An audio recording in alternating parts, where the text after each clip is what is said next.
This is the VOA Special English Agriculture Report. For many years, people in American cities have depended on farmers in rural areas to grow fruits and vegetables.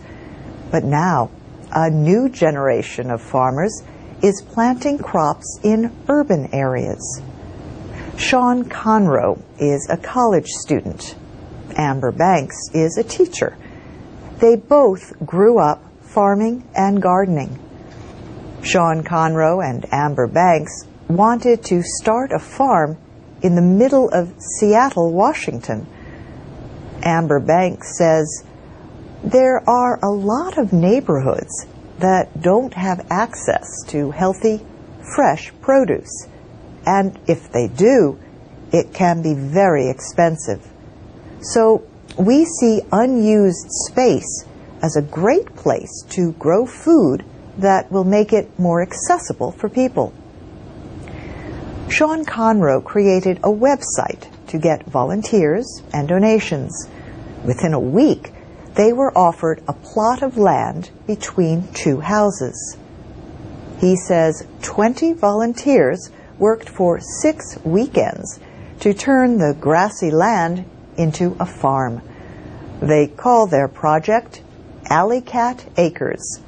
He says they are growing spinach, onions, radish, lettuce, and chard that are ready to be harvested. There are also carrots, green onions, peas, beans, and turnips. And they are growing broccoli, tomatillos, cucumbers, and strawberries.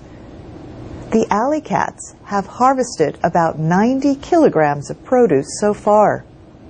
They have donated most of it to local food banks that feed hungry people in Seattle. Bridget Barney was sitting in the dirt picking lettuce.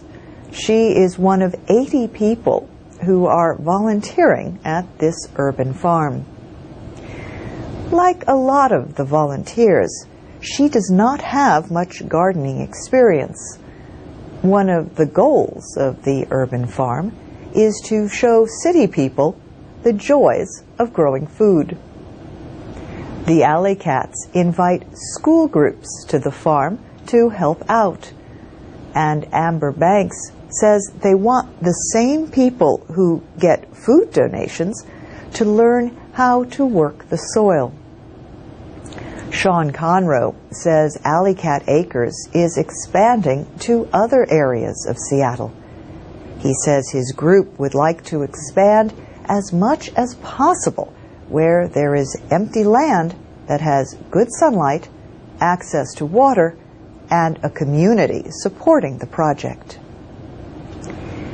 Seattle has declared 2010 the year of urban agriculture, but the growth of these farms is limited.